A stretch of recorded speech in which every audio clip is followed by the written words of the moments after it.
Shalom, shalom. This is Kapaya, aka Pops, out of GMS Chicago, with another sit down. I'm trying to make it kind of brief. But before I get started, though, like always, I want to send all praises, honor, and glory out to Yahweh, Bahashem, Yahweh Shai, Bahashem, Kakodash. To the apostles and elders of GMS out of New York, I want to send double honors because they do rule well. The apostles that's out in um, Des Moines. It's on their way back to Indianapolis. And the elder bishops that are out in Connecticut, I send double honors because they do rule well. For the brethren around the world pushing this truth uncut, unfiltered, giving you the good, the bad, and the ugly of the scriptures, correctly breaking down the prophecies and the interaction with the people on the planet declaring war on it. I send salutations. For the hopeful elect, I hope this is edifying. For the aquas, the few and the true that's listening sincere and charity, keep doing so. But for the scorn, scoff, and reprobate 2/3 Israelites and 17 other nations who are in the midst of Jacob's trouble, is only going to get a whole lot worse. Anyway, it's of no coincidence that, I had a couple things come up in my feed, and then the brothers out in Iowa had did a sit down with Apostle Ramlab talking about Jake and how they was hurting and these types of things. So I'm going to see if I can piece those two things together for you and whatnot. Then and then I'm gonna put some scriptures on that. So let me get that for you.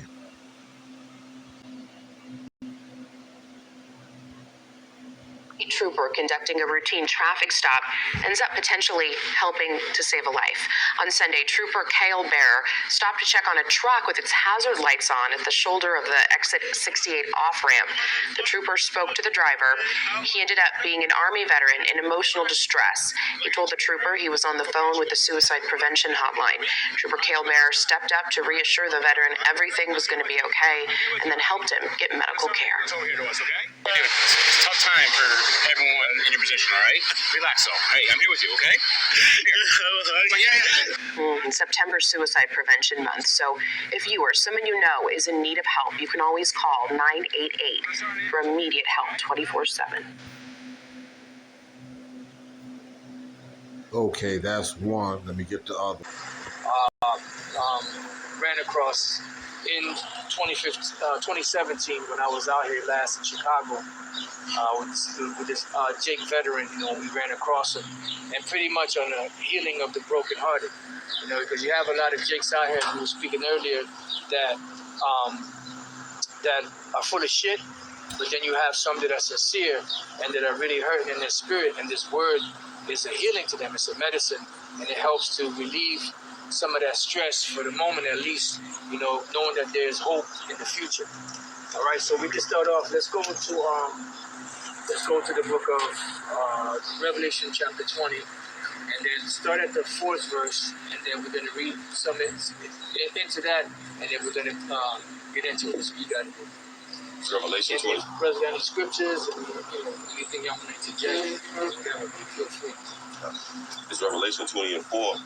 And I saw thrones, and they sat upon them, and judgment was given unto them.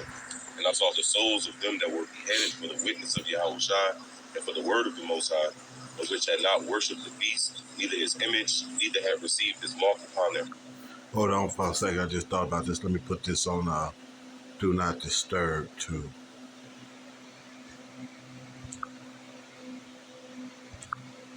Yeah, let me put this on Do Not Disturb. Oops.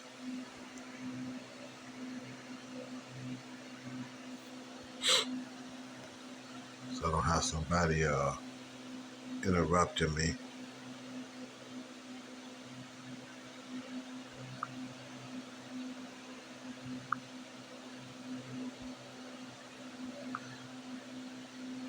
Okay.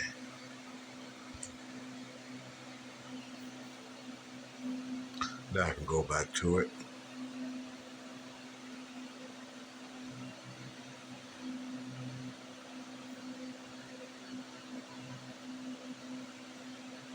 Foreheads, or in their hands, and they live and reign with Yahweh Shai 1,000 years. Right. So now the thing to take away from this is when you read from the first verse down, that 1,000-year period is a different 1,000-year period than this 1,000-year period in the fourth verse.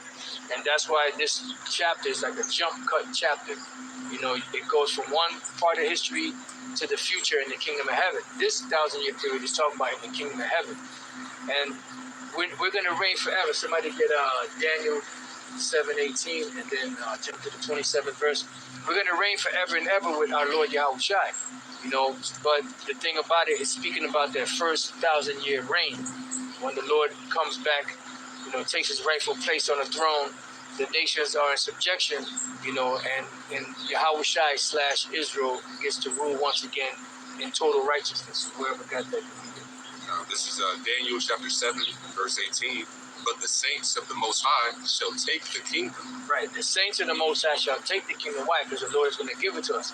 Now, years ago, the elder Apostle Tahar had spoke about how we're in a time, you know, we're about to pretty much enter into the time of Joshua and the time of Acts.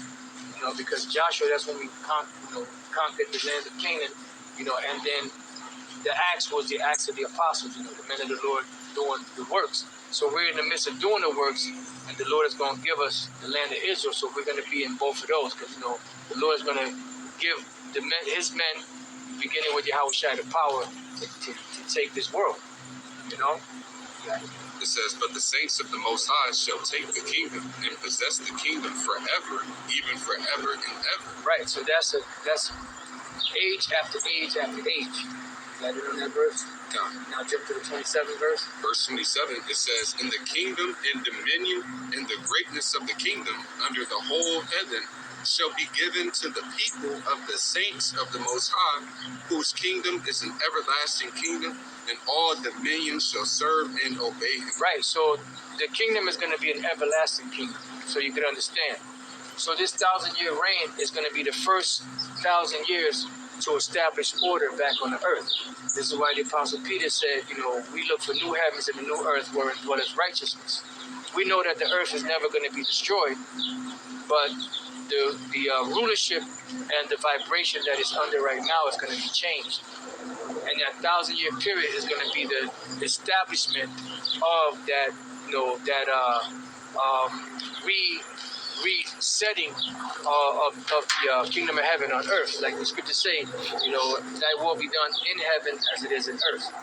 So like I said, if you guys have any precepts, feel free to dispute whatever. If not, then we'll go back to Revelation. Okay. Bring it out. Bring it out. This is the book of Isaiah, chapter 26, and verse 9. It says, with my soul have I desired thee in the night, yea, with my spirit within me will I seek thee early. For when thy judgments are in the earth, the inhabitants of the world will learn righteousness. Break it down. God, and that's what's going to happen. See, when this kingdom is translated into Yahweh Shai, in the saints, we're going to be establishing righteousness throughout the earth. The law, section, and commandments, they're going to be pushed throughout the earth. Because here it is, Esau's defiled this world with wicked philosophies and so on and so forth. So when Yahweh Shai returns, it says in the book of 2 Ezra that iniquity shall be taken away out of the earth. Right. Yeah, because we're subjected to their rules and regulations, so they're going to be subjected to ours. You know? You got something else? This is 2 Ezra chapter 16 and verse 52. For yet a little, and iniquity shall be taken away out of the earth, and righteousness shall reign among you. Right, because, see, this is what we're waiting for. This is why the Apostle Peter said, hasten in the day. What manner of conversation ought we to have? We have the conversation of the kingdom of heaven. You know, because we want the kingdom of heaven to be established, because we know that once the kingdom of heaven is established, everything is going to be run perfectly. The vibration of the earth is going to be different, the air is going to be different. And even in Romans 8th chapter, it speaks about the nations wanting the children of Israel to be back into power. Because they know they're going to go into captivity, they're going to be subject to our law, statutes, and commandments, but they know they're going to get a fair shake. All right? Yeah.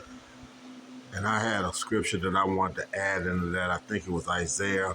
When I was listening to this was the scripture that jumped in my head. Let me see, is this Isaiah 5? me see. Let me see. Was it Isaiah 5?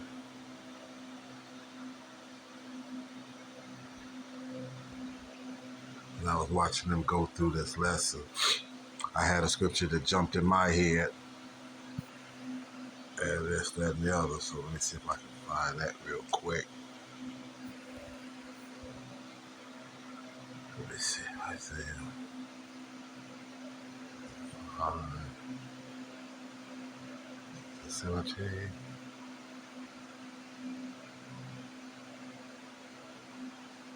No, that ain't it. Let me find this real quick. Yeah, okay. So yeah, when they were talking about that, they were talking about how we trying to be waiting on this and waiting on the Lord and Yahweh Shai and these things. This is the scripture that jumped in my mind. This is Psalms 17:15. As for me, I will behold thy face in righteousness. I shall be satisfied when I awake with thy likeness. So when we put those bodies on it and become like Yahweh Shai and these types of things, because it says as a mere mortal, we can't look Yahweh in his face. We can't do it, okay? Because it would kill us. Even Moses, when he was doing the will of the Lord, he had to watch his back and this, that, and the other. But when you're talking about your heavenly Father and this type of thing, you go, like I said, you go. I mean, I speak as a man on this, but I would love to be able to look Yahweh in his face and tell him that I love him and that I'm sorry for all the things I did wrong and this, that, and the other. I do it now. I tell the Son, forgive me for my sins and these types of things. Okay? And I can't get to the Father but by Yahweh Shai. So, this is a covenant that we're under now.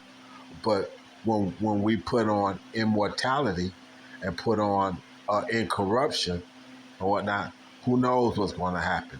Like I said, I speak as a man on this because the scripture doesn't tell us that I don't believe in no place. But like I said, I know that Yahweh Shai is going to put on that body, and we're going to be able to see that and these types of things, and we're going to be able to move between all these things. The angels are going to be out and present. The chariots going to be out and present, And so who's to say that Yahweh, that's in the fourth dimension, that we won't be able to see him as well?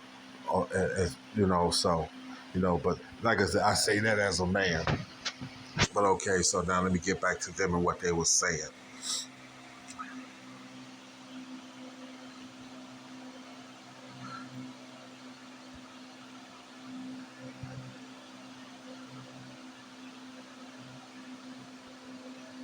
Fair shake. All right? Yes, sir. This is this is Sirach chapter 10 and verse 3. An Trying to speed unwise this up a king little bit so we can get to that part. Of the kingdom of heaven and righteousness take place. This is why the Lord, when Moses was receiving the laws, he gave him a vision of the heavens of how to create, and build the tabernacle on the earth, because that same energy that is in the heavens is going to be brought down to the earth once Yahweh Shai takes his rightful place on the throne. And that sanctuary was a temporary representation of righteousness ruling on the earth. Because it's going to be run in total righteousness. It ain't going to be every nation is going to be, ruling jointly, and they're going to be worshiping their gods and doing what they do. No, they're going to be subjected to our laws, our statutes, our commandments. They're going to be forced to keep our high holy days, because everything is going to be done properly. Now, when it speaks about that the nations are going to, come everyone under their own God, it's talking about under the rulers in the kingdom of heaven, the Israelite rulers in the kingdom. It's about that our statutes, our commandments. Every nation is going to be, ruling jointly. I'm going to go find this out. We were in Chicago. I'm going to let Matafia, the young elder Matafia, come in and, explain that, because we were speaking about it earlier. we ran into this Jake in Chicago. That was 2017. So I'm gonna let you tell. You remember a little more details than I do. So the apostle and the elder bishop Menafizak was visiting us out in Chicago, and it was us and a couple brothers, and we took them to walk along Navy Pier. And as we walking, there was this Jake. He was standing right in our way as we was walking up, and as we approached him, he opened his arms and said, "My brothers."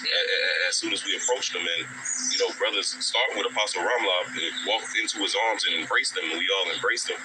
And he got to weeping, and he pulled up his shirt, and he showed, you could see the bullet holes in him, and he was showing the war wounds, man, and he was like, "Man, I'm hurt. I'm just hurting." We just got to comfort him through the spirit, saying that we ain't got too much longer, man. Yeah. That Yahweh Basham Yahweh Shai is about to return. And like Malachi 4, it says that he's coming with healing in his wings. And as Apostle Ramlov spoke on that on the way here, and the spirit just was like, yeah, because a lot of times the majority of our people, and of course these heathen, they scoff this word that's being brought out, man. Yeah. So we always get negative feedback when it comes to us, pushing his word, and sometimes that comes demoralizing, for lack of a better word. Yeah. You get disencouraged. Yeah. Yeah. You got it. But those little, Pockets. that the Lord gives us, man, really shows us and allows us to understand how powerful and how important our job is, man, into pushing this vibration back into the earth for our people, And then those little examples, those, we love that. Yeah. And that gives us that more, even more energy and more, that desire to keep on teaching, because that you have those out there that those Israelites out there that are really crying out in their spirit. What did the Lord say? Set a seal upon them, set a mark upon the ones that sigh and that cry. All the dominations that's done in the mystery. To water. That's right. And this is the reason why, like the Apostle Paul said, we endure all things for the elect's sake. Because at the end of the day, the majority of people scoff it, but just for the elect's sake, that's what gives us that drive. Of course, the Spirit of the Lord, to keep pushing forward. And that is part of the gospel. Part of the gospel is to, comfort Jake out there. Matter of fact, let's start off with that. Isaiah 40. You got something? I got that. Bring it out. Okay, so like I said, that account of them walking up on Navy Pier and coming across this veteran that had this scenario or whatnot. Like I said, you saw what I showed you at the beginning of this. You had a veteran that was going through a crisis and whatnot, and from a total stranger and a man at that, he needed a hug. So this Edomite that portrayed himself to be valiant, in the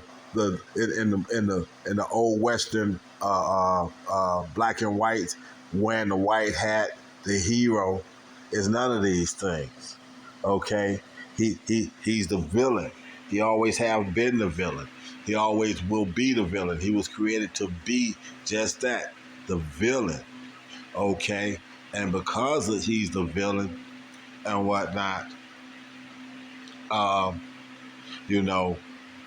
like I said, I was in the military. Okay, I was in the military, and I was in the military, and I regret that I even joined the military like that, because of the fact that this is not a place that even honors that. They send you off to war or whatever the case might be, but then they'll turn around and turn on you. So I'm going to put some scriptures to this as well. Let me see. I'm going to do Wisdom of Solomon 8. I think I'm going to ride 8 through, I'm going to ride 8 through, let me see, I'm going to get Wisdom of Solomon. I'm going to do 8 through 15.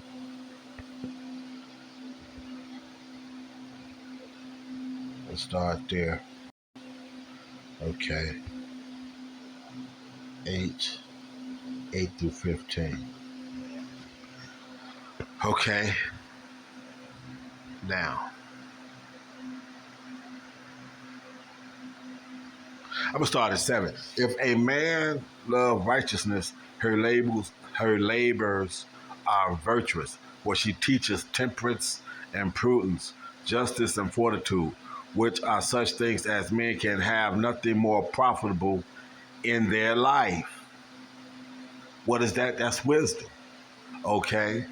And like I said, at 21 years old, when I went into the military, I didn't have this. I didn't understand what this man's uh, thing was. You know, I didn't have a lot of people that told me a lot of things negatively about the military and what was going on for real, for real.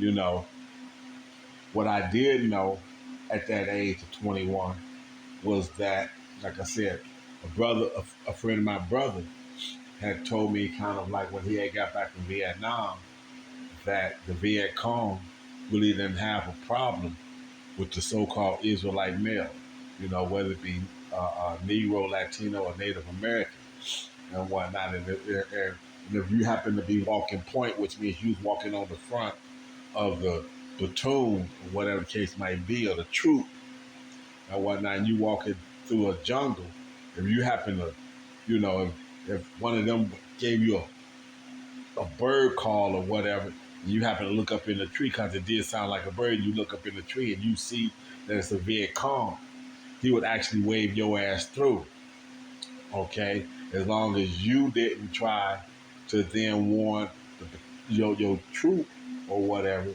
what it was. So, with that being the case, as it was, you know, uh, they just wanted these Edomites to walk into the ambush, okay, and see if they could take them out.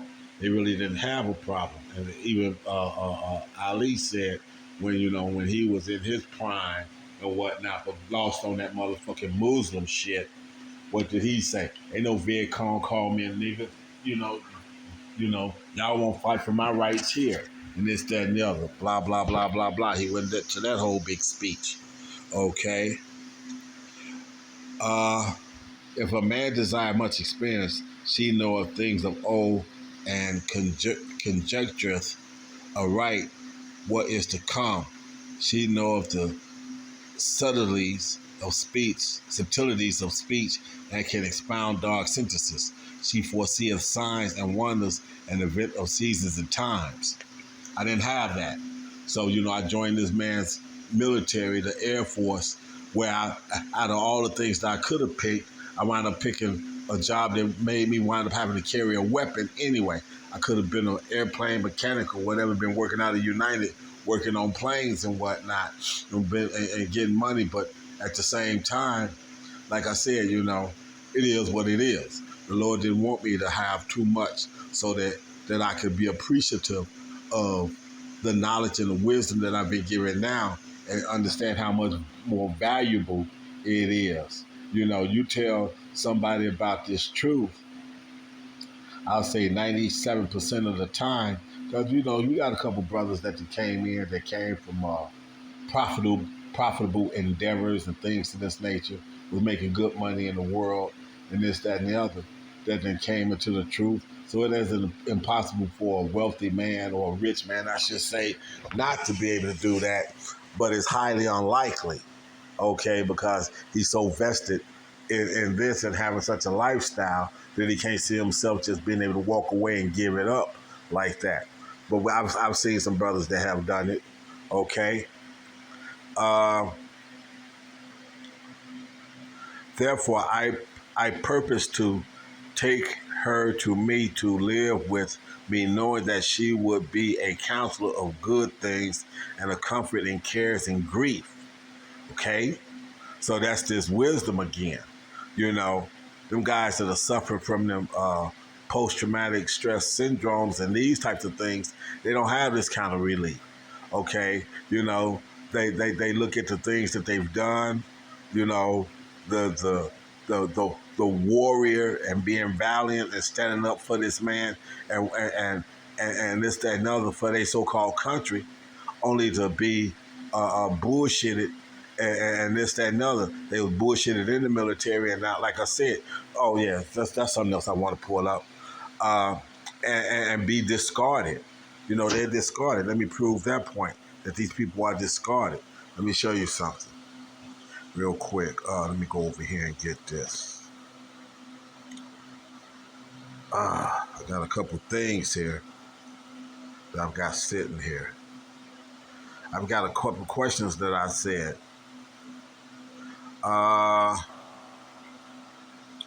The first question was homeless veterans and this, that, and the other. Okay, and when you look at it, it wants to say that, then 2023, it wants to say that the target of 2026 is the same as Department's 22 goals, which is exceeded by 6% housing. 30,000 homeless veterans, the estimated number. So then I went and I asked, I said, it says here 11% of homeless veterans, 11% of the homeless are veterans. Okay, that's what it says. So they like to push this 30-something percent or whatever the case might be when it's actually not, because it says 11% of the homeless, right? So now we go down here. How many estimated homeless? It says 2022. How many estimated homeless? Homeless facts in America. There's over 500,000 Americans that are homeless. Okay, so now if that's the case, if that's 500,000, then you've got about almost 50 to 60,000 military personnel that are homeless in this country. How the fuck is that? How is somebody that went and did your bidding and this, that, and the other, you don't put them out and did this to them? Okay, you sent them over there. They done got fucked up. They done watched people get blown in half and all these other kinds of shit. And now y'all done discarded them and turned them out to the motherfucking world with bullshit. Okay, so let me go back here and finish reading this. I was coming up on verse 10. Therefore, I propose to take her to me to live with me, knowing that she would be a counselor. So tell me what this Edomite be on. And this is what coming into this wisdom has made me find out. I mean, I knew. Like I said, I was telling people long before I even came into the truth, don't join the military. I mean, if you go be a gangster, be your own gangster. And this, that, and other. This was before I was in the truth. But yeah, it was like all the fucking rigmarole and bullshit that they be having you doing. And the Marshall Pop and him sit down and talk, and he tell me what he had to go through because he was in the military doing a lot of that Middle East conflict shit and whatnot. That when I was in the military, it was just starting to kind of scratch the surface, because I got out in '85 and they were just starting to scratch it. As a matter of fact, if I remember correctly, I think my son's mother, Kanasla, asked me why I got out the military, and he was born in '88. I think this question came up in '89, and then 1990. You saw what happened with that whole shit.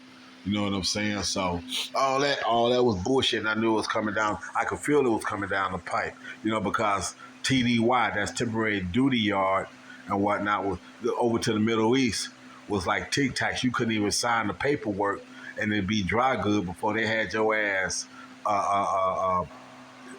shot up with whatever jabs that you need to have to carry your ass over to overseas and whatnot. So yeah, so they was doing that fucking shit quick. Okay. Verse 11, I shall be found of a quick conceit and judgment. Okay. So, once you done got this truth, then you can think quick and whatnot. That's what it says in Proverbs, the first chapter, that gives the subtlety to to the basically to the naive or whatever, to the young man. It gives you subtlety so you can outthink people because the Lord has gave you all the circumstances and things that you're going to face. All you got to do is get into the scriptures and really read it and really take it to heart and really, put it in your inward thoughts and whatnot. And it'll be like a reflex when it show up what you should do. Okay. For her sake, I shall be uh, for her sake, I shall be estimation among the multitude and honor with the elders, though I be young. See, if you got this truth, like I said, because when I came into this truth, all the men that I learned under, here in the GMS Chicago were younger than me. I'm the oldest man in the camp. They was all younger than me. So I had to learn. So all of them, I had to esteem all of them as being elders and things like that. As my wisdom and my scripture knowledge and my wisdom kind of caught up to the process and these types of things. Okay. It shall be a quick conceit of judgment and shall be admired in the sight of great men. Okay. And I won't say necessarily admired or whatever case might be. But like I said, the apostles and elder bishops that I've had a chance to talk with. I don't speak much around them and whatnot because I don't have much to say around them. But what am I going to tell a man, Elder Monatazak, 25, 30 years in or close to that, this, that, and other. Apostle Gabar, if I'm up there, Apostle Tahar, if I go up there, Apostle Ramlab or Apostle Rikar, when I do get a chance to see them. I don't have nothing to say. I have nothing to say. You know what I'm saying? If I do anything, they go think that I'm a mute and whatnot, because I ain't gonna have nothing to say. I'm just gonna try to listen and absorb whatever knowledge that I can get. But I have nothing to say around men of honor of that magnitude. I have nothing. My age might give me wisdom, and I can relate to some of the things that they can talk about. I can relate to some of the times that they speak of. Apostle Gabar always talking about music, and the music that he talks about is the music that I grew up on. So I can relate to all of it, and this, that, and the other. My best friend when I was in the world was a drummer, so I hear that he's a drummer, and this, that, and the other. I could talk a little bit about music and this, that, and the other. But these scriptures, no, I got nothing to say. Let me shut up and you tell me what it is. Okay, you tell me. Okay. Uh, 12. When I hold my tongue, they shall abide my leisure, and when I speak, they shall give good ear unto me. If I talk much, they shall lay their hands upon their mouth. But I'm not going to go around there and have anything to say about around them. No, no.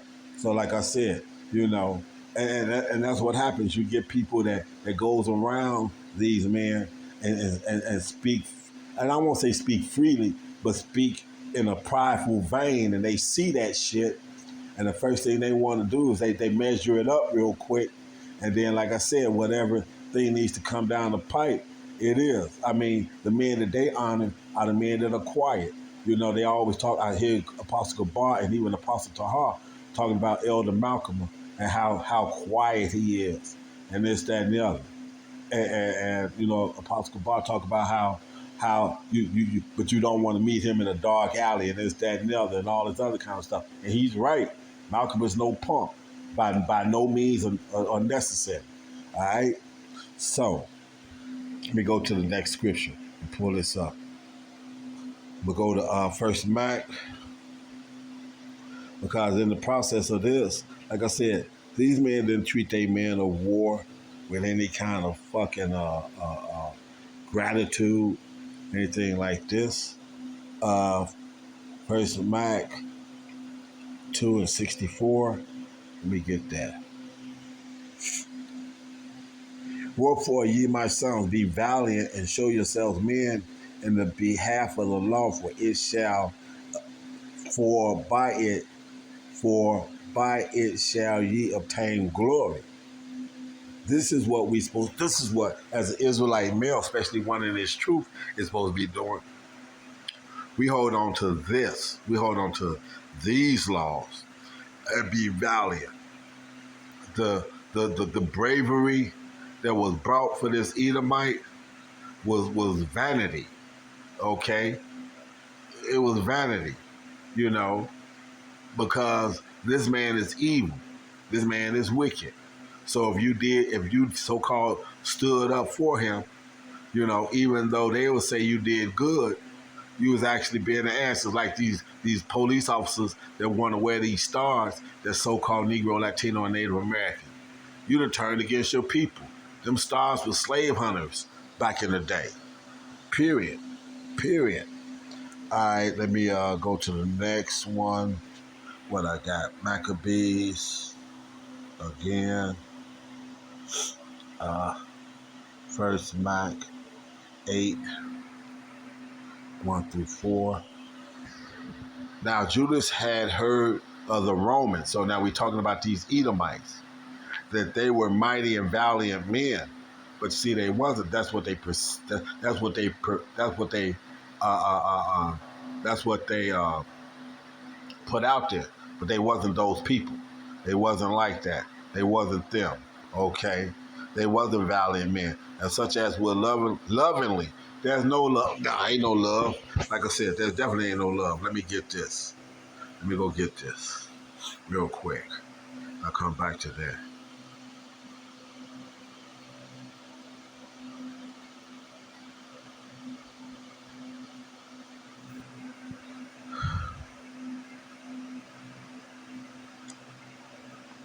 Now hold on. Is that let me see.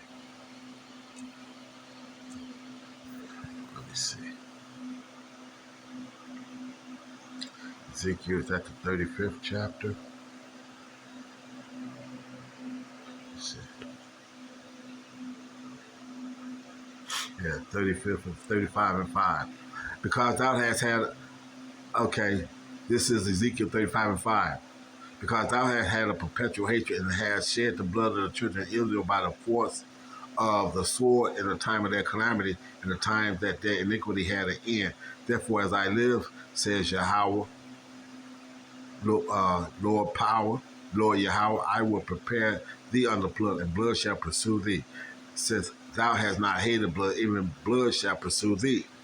So there was nothing loving about this man. This man had nothing loving, you know, in his heart when it came to us. Like I said, if there was something that he could benefit from in the process of, that's what it was about. If it wasn't, and it was nothing more than that. Period. Period. It was nothing more than just that. Let me see, 8 again. What we got? First Mac 8. Let me go back. 1 through 4. Okay, so that they were mighty. Now Judas had heard of the Romans, that they were mighty and valiant men, and such as would lovingly accept all that join themselves unto them, and make a league of enmity with all that came unto them. So if you willing to join into them and fight tooth and nail for them, then yeah, they'll roll with you on some level.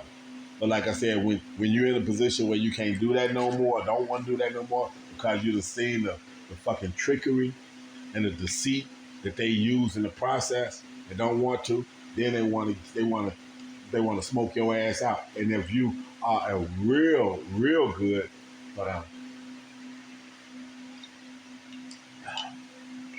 and if you was a real good killer for them and had a lot of they secrets, then like I said, they do you like a Jason Bourne or somebody and whatnot, and send motherfuckers after you to take you out, and this, that, and the other. Okay, and that they were men of valor. They're not. There's nothing. There's nothing of valor about this man. You know, the medal of valor. Or like the movie Men of Honor. There was nothing that was honorable about these men. It was told him also of their wars and noble acts which they had done among the Galatians, and how they had conquered them and brought them under tribute. Okay, the Galatians. So who was over there in Galatia? Okay, who was over in Galatia that they went and fought with and took that land, okay? And they had done in the country of Spain for the winning of the mines of silver and gold, which is there, okay?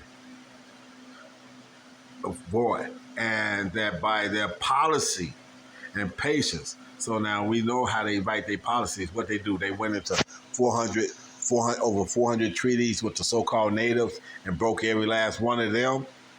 So, you know what I'm saying? So, and this is why they took this book out, because it shows a deceit in the process. Okay? And that by their policy and patience, they had conquered all the place. So they tell you peace, peace, peace, but they come and bring war. Okay? Though it were very far from them, and the kings also that came against them from the uttermost part of the earth, till they had discomfited them and given them a great overthrow, so that the rest did give them tribute every year. Okay? And see, this is what they don't want. This is what this Edomite don't want to do, but he don't understand. He ain't gonna have to worry about it. He gonna give 1,000 years of hardcore slavery. Then he's going into slavery himself. I mean, he's going into slavery for 1,000 hardcore years, and then he gonna be eradicated. Okay, basically. All right. So let me see. Okay, I did that. Did that. All right. So now, let me go to Isaiah. Let me go to Isaiah 33 and 7. Isaiah 33 and 7.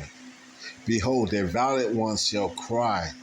Oh, hold on. As a matter of fact, wisdom and knowledge shall be the stability of thy times, and strength and salvation, for the fear of Yahweh is his treasure. See, that's for us.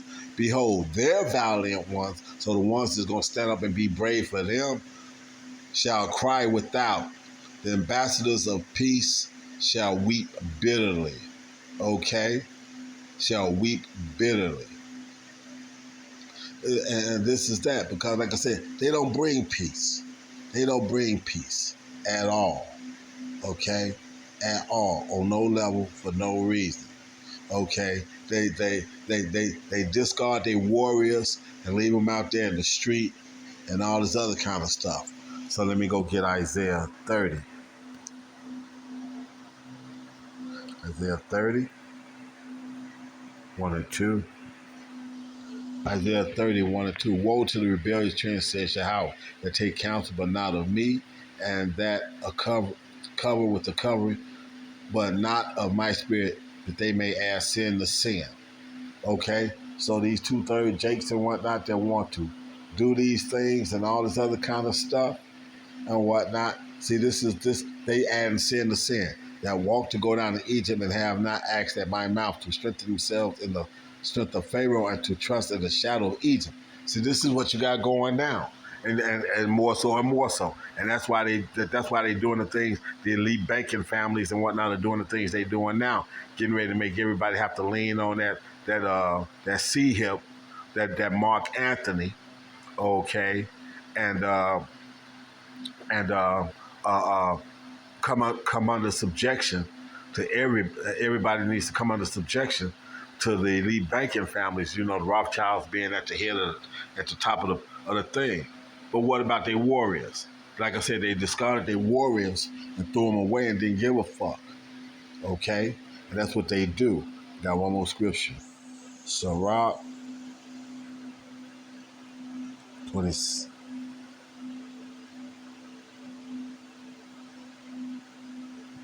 Nah.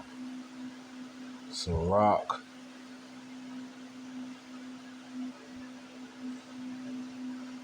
26 and 28. 26 and 28. There be two things that grieve my heart, and the third maketh me angry.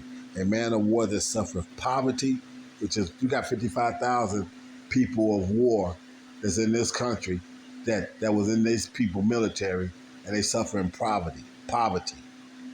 and men of understanding that are not set by, and the prophets we're looked upon as, especially the true ones, they go out there and make their body a living sacrifice, being instant in season and out of season.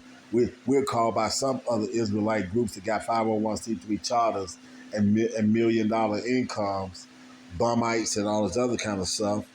Okay, and men of understanding that are not set by, and one that returneth from righteousness to sin. And we got people that come into this truth, understand it, and carry their ass back out there on the vomit and be fucked up even more so and worse than they started. The Lord prepared such a one for the sword. So see, all these things are jacked up and fucked up, and it's that number. But like I said, if you trying to do the will of this man that's in power now, the Lord's gonna fuck you up. Period. Period. And like I said, you can find yourself just like that said. You find yourself wondering what the fuck you did and why you did it, and all these things, and saying to yourself, of all things,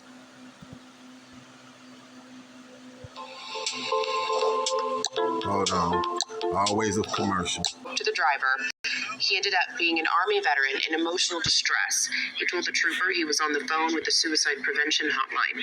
Trooper Cale Bear stepped up to reassure the veteran everything was going to be okay, and then helped him get medical care. It's a tough time for everyone in your position, all right? Relax, though. Hey, I'm here with you, okay? Yeah. September Suicide Prevention Month, so... Can he have a hug? A man needing a hug from another man because he's falling apart. This country ain't do what it is that it should have did for him, and he's got so much fucking mental anguish because he done did it for this country. And like they said, brother said brothers to them and pulled up his shirt and showed the bullet holes. All praises, honor, and glory to Yahweh Ba'Shem, Yahweh Shai Ba'Shem Kakwadash, to the apostles and elders of GMS again, elder bishops out of Connecticut, apostles and elders. I send double honors, they do rule well. Brethren that's doing this truth, keep plugging, man. We got to endure this to the end. Hope for elect, I hope that's edifying. 2/3 Israelites, 17 other nations, there's nothing for you. So for the first group, a hearty shalom, and for the second group, a bar.